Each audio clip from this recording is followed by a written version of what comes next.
Hi there. Today on 5 Minute Velo I'm going to discuss the cabling of my new gravel bike frame set. This is the frame set that you can see behind me.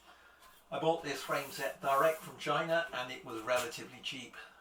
The frame set consisted of the frame itself, a set of forks, an integrated handlebar and stem set, seat pin, plus some peripheral components. When I purchased this frame set, I knew that it had fully integrated cabling. That is, the cables went through the handlebars, under the stem, down into the headset area, and then through the frame and emerging near the brakes and gear changers. I bought the frame set despite the internal cabling, not because of it. And indeed, I would have preferred external or at least semi-external cables. With a frame with internal cables, you have to think about not installing those cables as a last activity, but one of the first activities. So my next task in this is to install the cables. If you're installing a group set that has hydraulic brakes and therefore will have hydraulic cables, then that simplifies things a bit. Also, if you have, say, electronic gears, that will also simplify things a bit, because you'll just have electrical cables going through the frame. However, I'm not going to be doing that. I'm going to be using mechanically actuated brakes and mechanically actuated gears. So I will have a full set of 4 cables that need to go through the handlebars, down into the headset and through the frame. Another issue with the cables is that the length of them is quite critical, particularly with mechanically actuated devices like I'm using. If the external cables are too short, they obviously won't be long enough to reach the brakes or the gear changers, and therefore it won't work correctly.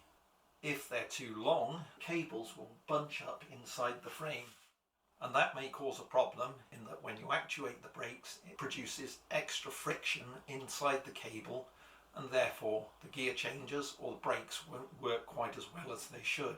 So I need to get the length of those cables just right. I've been thinking, how should I assemble the cables through the frame in order to get them just the right length, make the gear and brake cables work as efficiently as possible, but also make it so I can assemble the frame fairly easily. Plus, of course, there's an issue potentially in the future of maintenance. For instance, a simple issue of changing the headset now becomes a whole issue of having to completely disassemble all of the braking and gear changing systems on the bike. So one of the things I've been thinking is, should I fully assemble the frame set, that is, put the forks into the frame set and attach the handlebars, and then try to feed the cables through the frame, under the handlebars, and then out by the gear change levers? Or should I go the other way, feed the cables in through the handlebars and then through the frame and get them out? I suspect that would be an issue because some of the corners the cables have to go round quite tight, and therefore getting the cables through could be quite difficult. So I decided not to go down that route. Another thing I was considering is, should I break the external cables underneath the handlebar stem and use things like this? That is a small ferrule to join the external cables. That would have the advantage that in the future, should I need to take the handlebars off for whatever reason, I don't necessarily have to decable the whole of the frame.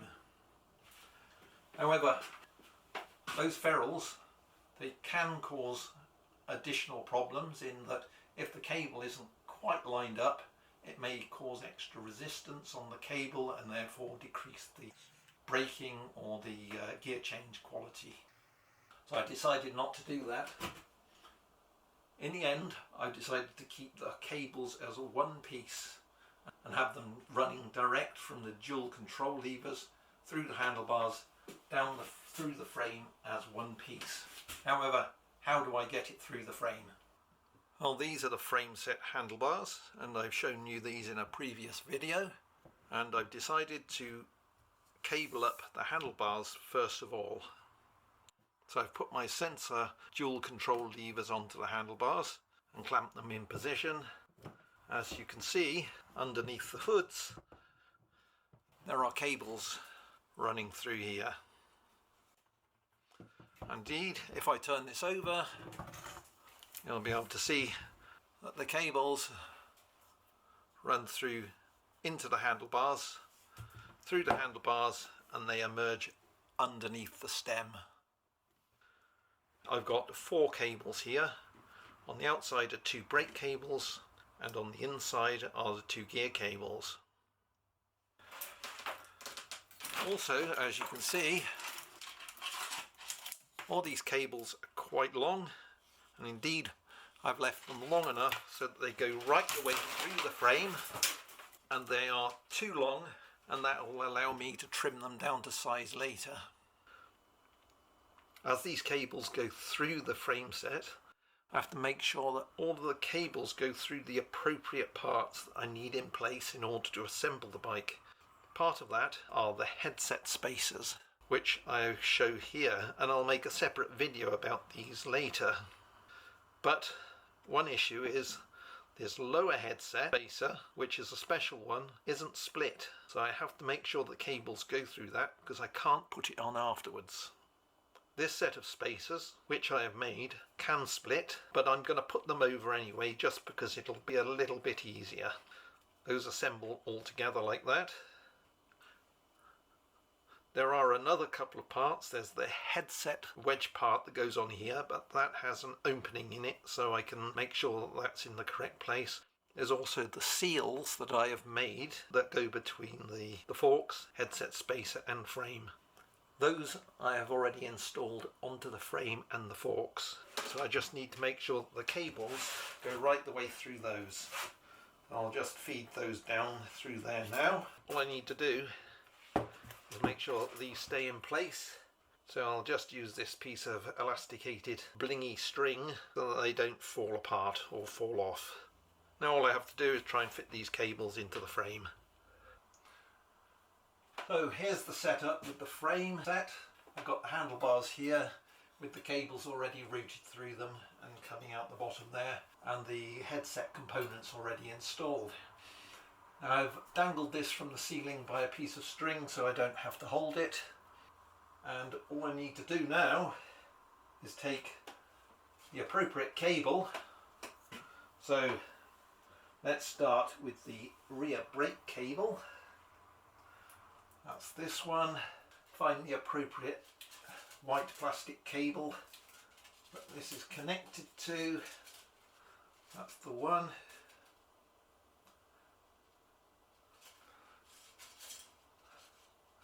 And I'm going to pass the inner cable into this white plastic cable, like so. Push it down as far as it'll go. And then I'm going to use a combination of pushing this cable down through the frame, using the white cable as a guide, but also pulling the white cable so that it doesn't get caught up. Let's start. Okay, it's going down nicely. So far so good. I'm mainly pushing the cable, and it's going down very freely so far. Okay, the Bowden cable has come out the back here now.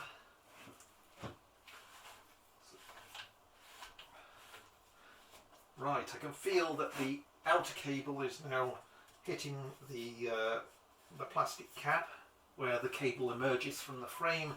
Now all I need to do is just sort of wiggle that around.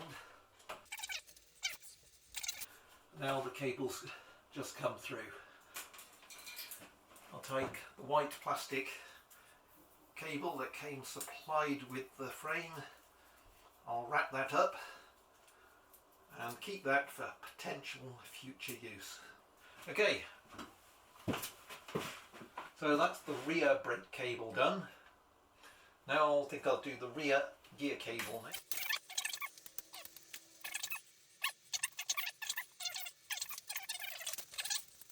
I'm expecting this rear one to be a little more difficult because The white cable actually goes underneath the bottom bracket as well. So the path that the cable goes through is a little bit more tortuous. Okay, I've got the cable coming out of the bottom of the frame now. Feed this back into the white pipe. There we are.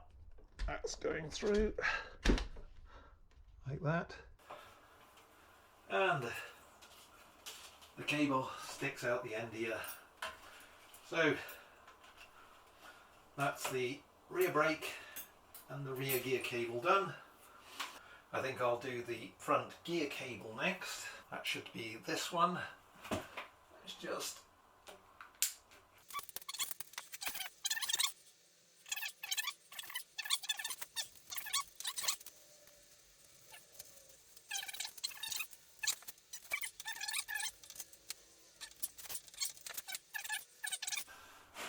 it's not quite long enough at the moment because I need to fit the headset first, so it could help things out a bit just by lowering the handlebars a little bit.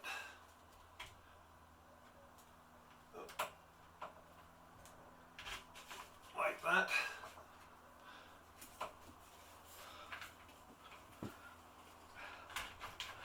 And there we are. I think I'll leave that as it is for now until I've got the forks installed and the handlebars connected up. So I can untie the headset spacer components.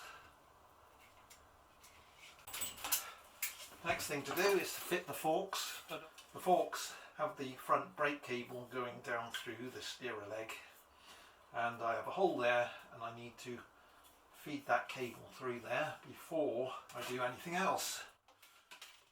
So first of all is to put the brake cable down through the head tube.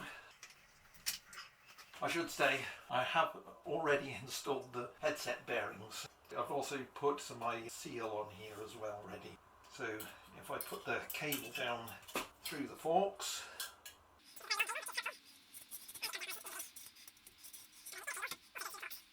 next thing is feed the forks up through the steerer tube. However, this is where things get a bit awkward because I have to make sure all the cables are in the correct place. I'm not fouling.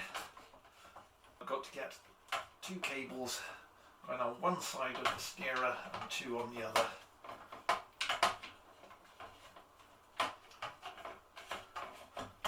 And that in itself is not an easy trick to do. There we are. Forks are just about to go in. Lower headset seal is in place, so I'm going to hold that in place now. Next thing I've got to do is try and get these headset spacers over the steerer. But first I need to put this in, which is the C washer that goes down onto the top headset race. That fits in there hopefully quite nicely. I have to make sure the cables are in the appropriate place relative to the opening in the C washer, which I have just done, I hope. This is where things get a bit awkward, as I now have to get the headset spacers over the top of the steerer column. Okay, that's the first one, and I have to get that lined up with the C washer and get it all the correct way round. There we are, that's on there, fine. Next I'll put these headset spacers over the top.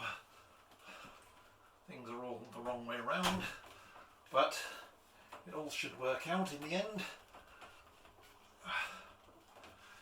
Yeah, they're coming apart, and make sure they're lined up so that the spigots on there all fit together, which is what they're doing, just about. Put the last headset spacer on. This is all very, very awkward. All of the headset spacers are fitted. Now all that remains for me to do is to put the handlebars on. Now again, this is a bit awkward because I've got to push and pull these brake and gear cables down through the frame.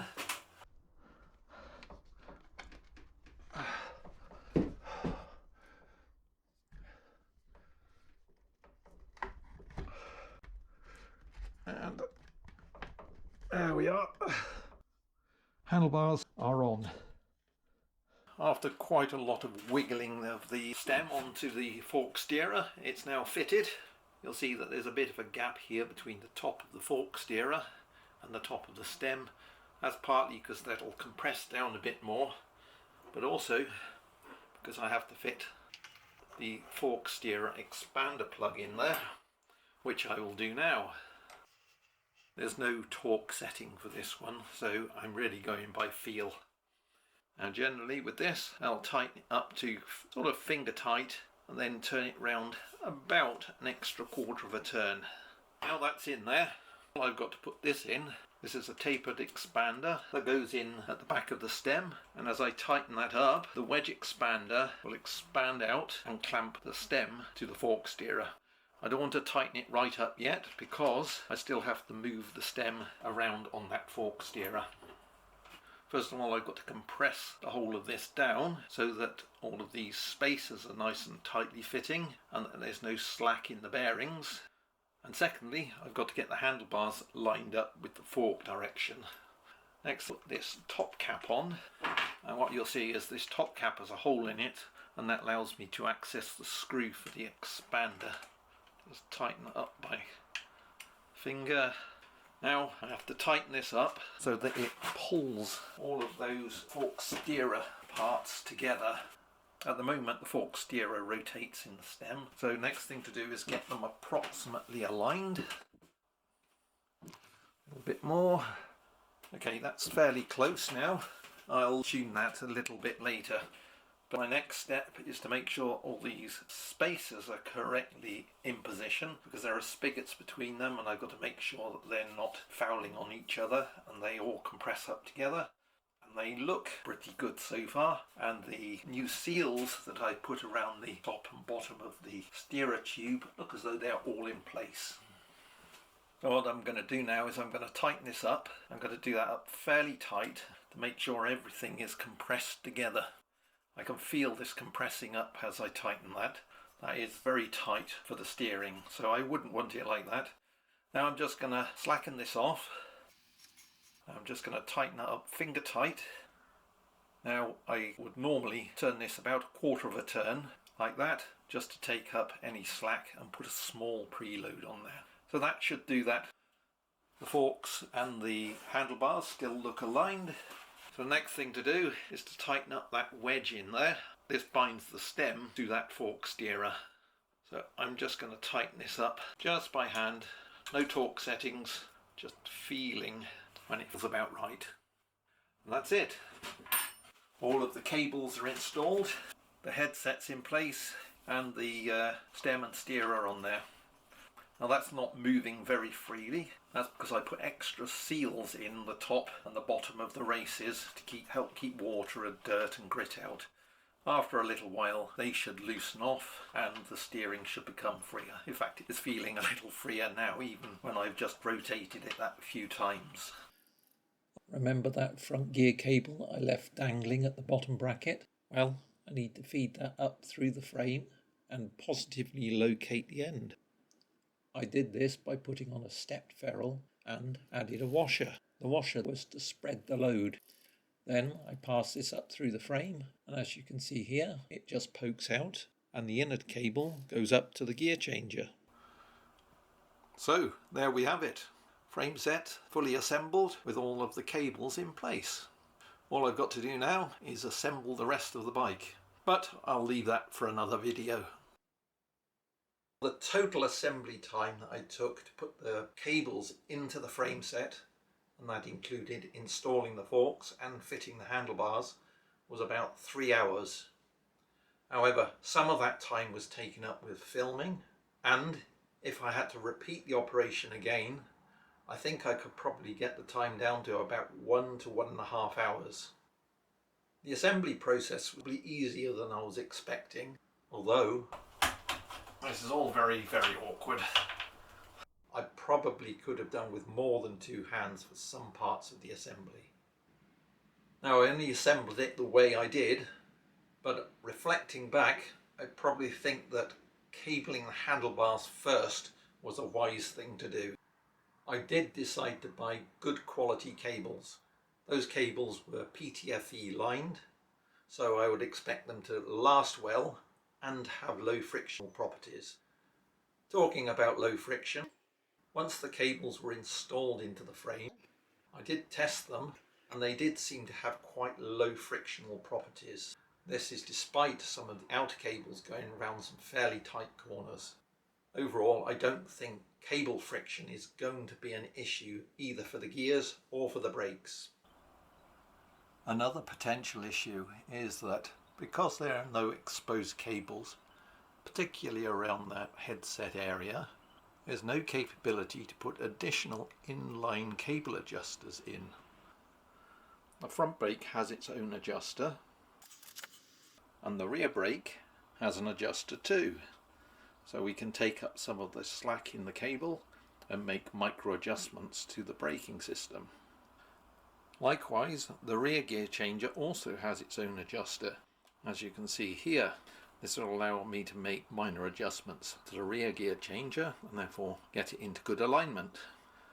However, the front gear changer has no such adjustment on it, and because we can't put an inline adjuster in here, the only way of adjusting the cable pull on the front gear changer is to move the cable in this clamp.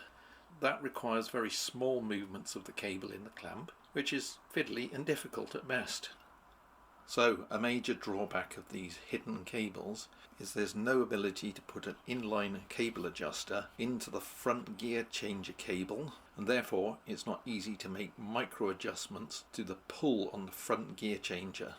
It is possible to move the gear changer slightly by moving the cable in the clamp, but believe me, this is actually quite difficult. Another issue is that the amount of cable that you have free within the frame is, for the reasons that I suggested earlier, quite limited. In the case of this bike, I only have about 1 to 2 centimeters of extra cable within the frame. Now that will make adjusting the height of the handlebars by putting additional spacers in here a bit tricky. And indeed it will limit the amount that I can move those handlebars up should I want to or need to. Hopefully I won't need to, because I've spent a lot of time making sure these handlebars are in the correct position. So at the outset, after fully assembling the bike, everything seems to be working nicely and smoothly. However, that's not likely to continue in the future, and I will need to carry out some maintenance. That maintenance could be to the cables themselves. Now, changing the internal cables is probably going to be relatively easy. The outer cables that run through the frame should act as a guide for the inner cable. So changing those inner cables shouldn't really be too much of a problem. At some point I'm going to need to change the outer cables. Now I hope this won't be for some time, because changing those is almost certainly going to be fairly time consuming and relatively difficult. And that is one reason why I kept these white cables, so that when I take the old cables out, I can reinsert these at the same time, almost as the opposite procedure that I used for putting the cables into the frame. I can then use these cables again in order to act as guides for the new cables that I'll put through the frame. So if you have a frame set like this with internal cables, and it comes with these internal guide cables, make sure you keep them. The other potential maintenance issue is related to the headset bearings. which at some point may need to be changed. Now personally I find that headset bearings actually last quite a long time. In fact, I've very rarely had to change a headset bearing. So I'm expecting these headset bearings to last pretty much for the life of the bike. However, if they don't, and I do find I need to change them, then because the cables run inside the bearings, I'll need to decable the bike in order to change those bearings. That's particularly true for the top headset bearing, as all of the cables run through that. Only the front brake cable runs through the lower bearing, so changing the lower headset bearing will be somewhat easier. Luckily, it's the lower headset bearing that's most likely to become damaged because it takes the weight of the rider and the bike. So, in summary, I must admit I was approaching cabling this bike up with a bit of trepidation. And in fact, in reality, putting the cables in weren't nearly as difficult as I was expecting. And the cables all seem to work very smoothly. So, in most respects, I haven't found any real downsides to having the internal cable routing. My only real issue is that of the front gear changer adjustment. I could do with something in line so I could make micro adjustments to that front gear changer. So I'd say if you're looking at a frame with internal cables, go for it. It's not nearly as scary as it seems. If you've got any questions, just jot them down in the comments section and I'll get back to you as soon as I can. From me, for now, it's goodbye.